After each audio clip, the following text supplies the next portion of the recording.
Assalamualaikum warahmatullahi wabarakatuh. Perkenalkan, nama saya Yoyo Supriyadi. Saya CGP Angkatan Kedua dari Kota Bandar Lampung. Dengan fasilitator Ibu Soeharni dan pendamping prakteknya Ibu Deva Oktaviani. Berikut ini adalah aksi nyata modul 2.1 tentang memenuhi kebutuhan belajar murid melalui pembelajaran berdiferensiasi. Pembelajaran berdiferensiasi adalah usaha untuk menyesuaikan proses pembelajaran di kelas untuk memenuhi kebutuhan belajar individu setiap murid. Jadi pembelajaran berdiferensiasi juga itu merupakan serangkaian keputusan yang masuk akal yang dibuat oleh guru yang berorientasi kepada kebutuhan murid tentunya. Keputusan yang dibuat ini terkait dengan lingkungan belajar, tujuan pembelajaran, penilaian yang berkelanjutan, respon dari kebutuhan belajar tersebut, dan manajemen kelas yang efektif. Rancangan tindakan aksi nyata yang saya lakukan, yang pertama adalah latar belakang. Jadi yang melatar belakangi dari pembelajaran berdiferensiasi ini, filosofi pembelajaran Ki Hajar Dewantara. Menyatakan bahwa murid memiliki keberagaman potensi, minat, gaya belajar. Jadi guru sebagai pendidik atau pamong yang menuntun segala kodrat pada anak untuk memberi kebebasan, namun tetap dalam arahannya. Agar apa? Agar tidak kehilangan arah yang membahayakan pada diri anak tentunya. Sebagai pamong juga menuntun berkembangnya bakat sesuai dengan keinginan murid, bukan memaksakan murid dengan apa yang kita inginkan. Tentunya ini juga didukung dengan nilai-nilai dan peran guru yang merupakan kompetensi yang harus dimiliki untuk mendorong terciptanya pembelajaran yang mengakomodasi kebutuhan belajar murid tersebut. Nah, penguasaan nilai dan peran guru ini nantinya menciptakan tentunya visi pembelajaran yang berpusat pada murid dan diwujudkan dengan menumbuhkan budaya-budaya positif di lingkungan sekolah.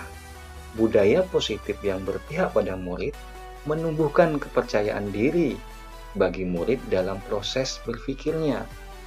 Guru berperan menuntun dan menggali potensi murid tersebut sesuai dengan kebutuhan dari belajar murid sendiri. Sehingga pada pembelajarannya nanti bisa dilalui dengan pembelajaran berdiferensiasi ini. Nah, tujuan dari aksi nyata yang saya lakukan, pembelajaran berdiferensiasi ini agar yang pertama, guru dapat memetakan kebutuhan belajar murid. Di antaranya adalah kebutuhan dari minat, kesiapan belajar, gaya ataupun profil belajar.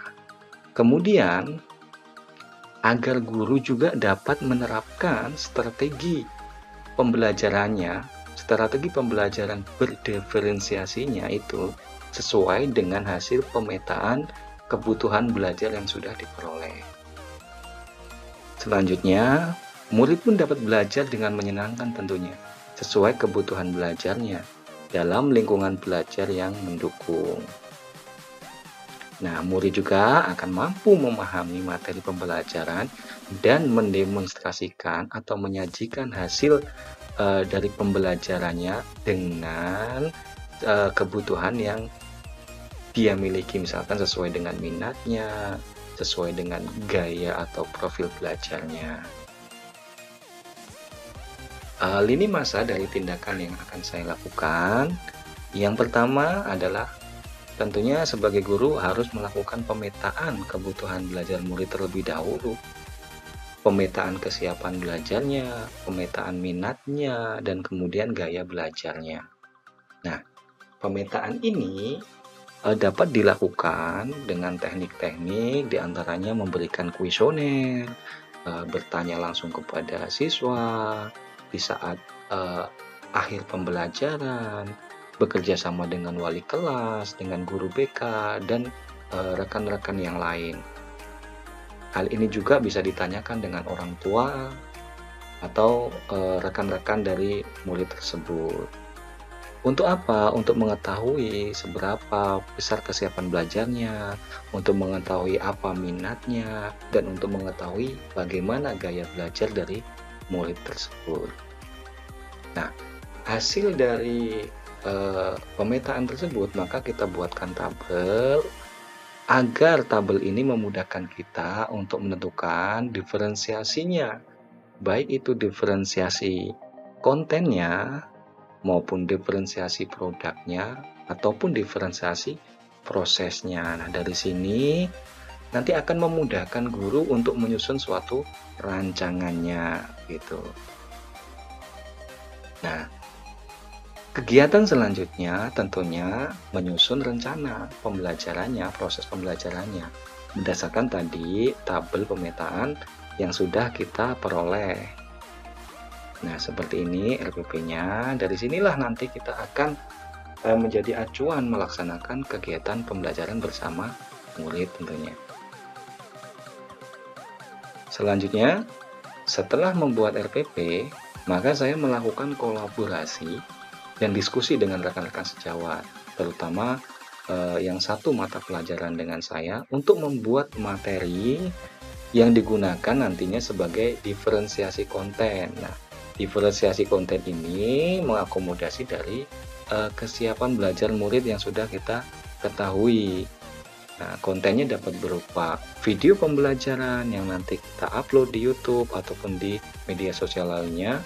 Begitupun dengan yang berupa artikel materi. Nah, untuk yang video pembelajaran ini nantinya akan mengakomodasi untuk anak-anak yang mempunyai gaya belajar secara visual maupun audio. Nah, untuk yang artikel-artikel materi ini juga bisa digunakan untuk anak-anak yang gaya belajarnya visual maupun kinestetik.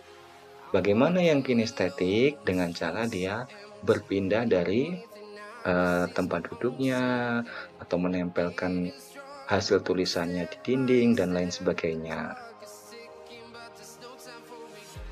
Kemudian setelah kita memetakan kebutuhan belajar, setelah kita membuat RPP, setelah kita menyajikan berkolaborasi untuk membuat konten, maka murid akan melaksanakan pembelajaran berdiferensiasi terlebih dahulu.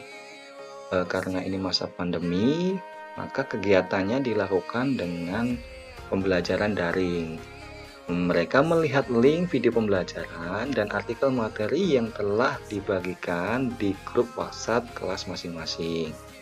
Ya, seperti ini. Jadi materinya dibagikan terlebih dahulu, kemudian anak mempelajari dari link yang kita berikan tersebut. Setelah anak mempelajari link materi yang diberikan, maka guru dengan murid melakukan pertemuan untuk kegiatan pembelajaran melalui Google Meet. Untuk apa ini? Untuk melakukan diskusi pembelajaran tentunya. Jadi setelah anak melihat konten yang diberikan tadi melalui grup WhatsApp, maka akan melakukan diskusi pembelajaran melalui Google Meet karena posisinya pembelajaran daring. Nah, disinilah terjadi namanya diferensiasi proses. Kenapa? Karena akan terlihat bagaimana anak belajar. Dari sini mereka akan berdiskusi ya dari hasil dari kegiatan melihat video dan membaca artikel yang diberikan. Nah, anak diberikan keleluasaan untuk saling bertanya, kemudian ditumbuhkan kepercayaan dirinya untuk saling menjawab, mengerjakan apa yang diperintahkan dalam proses diferensiasi ini, pembelajarannya ini. Gitu. Nah, setelah kegiatan pembelajaran berlangsung, kemudian Murid akan mengerjakan tugas berupa tagihan-tagihan nanti yang jadi tagihan dapat melalui presentasi, bisa juga melalui rekaman, karya gambar yang sesuai dengan kebutuhan minatnya tentunya ya. Nah, disinilah letak dari diferensiasi produk. Jadi kita guru memberikan kebebasan anak untuk memberikan mengerjakan tugasnya atau sebagai bentuk tagihannya sesuai dengan minatnya. Dengan presentasi juga boleh, dengan rekaman audio maupun video juga boleh, ataupun berupa karya-karya gambar, tulis-tulisan yang sesuai dengan konten-konten yang telah kita berikan atau tugas-tugas juga yang kita berikan kepada anak. Dengan demikian, anak akan merasa bahwa kebutuhan belajarnya yang sesuai dengan dirinya dapat terakomodasi dengan baik. Begitu. Nah, sebagai penutup, tentunya kegiatan pembelajaran berdiferensiasi ini dengan mempertimbangkan kebutuhan akan belajar murid, maka dapat menciptakan pembelajaran yang menyenangkan tentunya ya. Kenapa menyenangkan? Karena segala minat, kesiapan belajar, kemudian gaya dari profil belajar siswa tersebut terakomodasi. Ya. Guru sebisa mungkin mengakomodasi semuanya. Pembelajaran ini juga akan meningkatkan potensi diri murid karena diri murid merasa percaya diri, merasa dilibatkan untuk pembelajaran.